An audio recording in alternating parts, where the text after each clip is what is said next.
उसने सपने में भी नहीं सोचा था कि जिस देश में वो कुछ पल बिताएगी उसी देश के कुकर्मी उसकी असमत लूट लेंगे। वो रात थी उसके लिए काली, उसी रात को वो शायद ही कभी भूल पाए।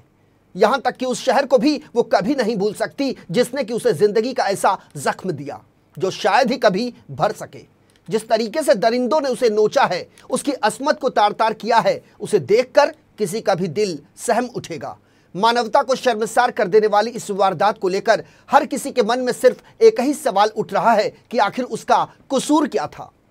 घूमने फिरने की वो शौकीन थी, इसलिए बाइक लेकर निकल पड़ी, लेकिन उसे क्या पता था कि 20 सफर में उसे ऐसे भेड़िए मिल जाएंगे जो न सिर्फ उसके जिस्म के साथ खेलेंगे, न सिर्फ उसे अपनी हवस का शिकार बनाएंगे, बल्कि जब मन नहीं भरा तो उसे नोचेंगे और खसूटेंगे भी। लेकिन उस रात जो कुछ भी हुआ, शायद ही कभी वो लड़की उसे ताउम्र भुला पाएगी।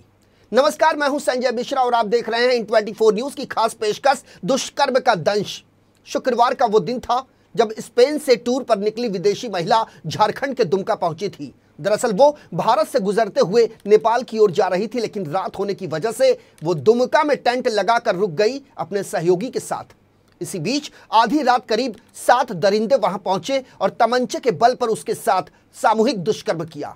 इतने में भी जब कथित हैवानों का मन नहीं भरा तो उन्होंने उसके बदन के साथ ऐसी घिनौनी हरकत की जिसे सुनने और देखने के बाद किसी के भी होश फाख्ता हो जाए।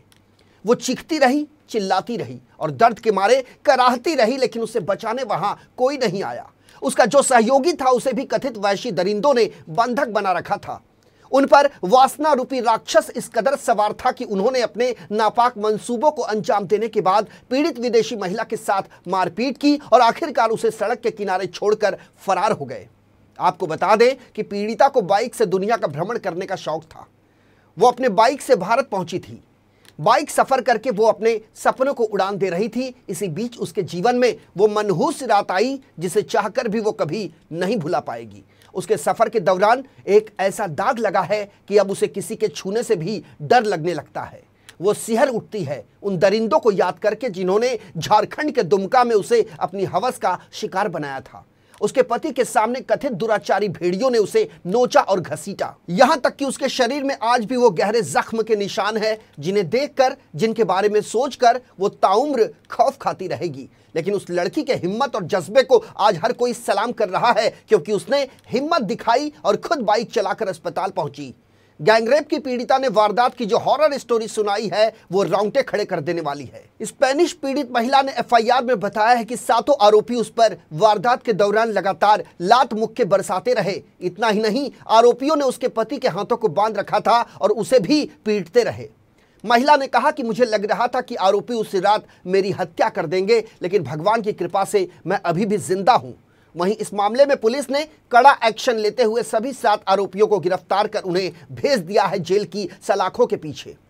पीड़िता स्पेनिश महिला ने झारखंड पुलिस के त्वरित एक्शन की तारीफ की और पुलिस की कार्रवाई पर संतोष जताया है। वहीं इस घटना के जरिए भारत की छवि खराब करने वालों को नसीहत भी दी।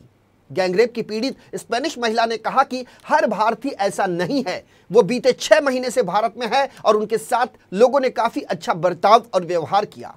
महिला ने कहा कि इस वारदात के लिए मैं भारतीय लोगों को जिम्मेदार नहीं ठहराऊंगी, वो हमारे साथ काफी अच्छे रहे हैं। पीड़िता ने कहा कि हम तकरीबन 6 महीने से भारत में हैं और हमेशा यहाँ के लोगों ने हमारा ख्याल रखा, हमारी मदद की। पीड़िता ने गैंगरेप करने वाले अपराधियों को कड़ी से कड़ी सजा दिए जाने की मांग की ताकि वो किसी और के साथ ऐसा करने की जरूरत ना कर सके। आपको बता दें कि इस मामले में गैंगरेप पीड़िता दंपति को आर्थिक मदद दी गई है। विक्टिम कंपनसेशन स्कीम के तहत उन्हें 10 लाख रुपए का चेक सौंपा गया। वहीं इस मामले में झारखंड हाईकोर्ट ने भी दुमका गैंगरेप मामले पर स्वतः संज्ञान लिया। कार्यवाहक मुख्य न्यायाधीश श्री चंद्रशेखर और न्यायमूर्ति नवनीत कुमार की खंडपीठ ने झारखंड के डीजीपी, मुख्य सचिव और दुमका के पुलिस अधीक्षक को अदालत के सामने अपना जवाब दाखिल करने के लिए कहा है। हाईकोर्ट ने इस मामले को लेकर कहा है कि किसी विदेशी नागरिक के साथ अपराध की घटनाओं से देश की पर्यटन अर्थव्यवस्था पर असर पड़ने समेत गंभीर राष्ट्रीय और अंतर्राष्ट्रीय परिणाम हो सकते हैं। विदेशी महिला के खिलाफ रेप जैसे अपराध से देश के खिलाफ प्रचार होने की संभावना है, जिससे दुनिया भर में भारत की छवि खराब होगी। बहरहाल पुलिस की कार्रवाई जारी है, लेकिन सवाल यह भी है कि ऐसे हैवान आते कहां से हैं? क्या इन्हें महिलाओं पर तरस नहीं आता? क्या इन्हें एक लड़की में अपनी मां और बहन नजर नहीं आती?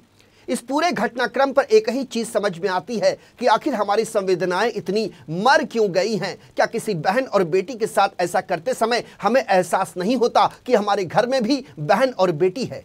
आज जो हम दूसरों की बहन बेटी के साथ कर रहे हैं, कल वो हमारी बहन बेटी के साथ भी हो सकता है। हमारे इस खास पेशकश में मेरे साथ अभी के लिए इतना ही। ताजा तरीन खबरों के लिए बने रहिए इन 24 न्यूज के साथ। मुझे यानी संजय मिश्रा को दीजिए इजाजत। नमस्कार।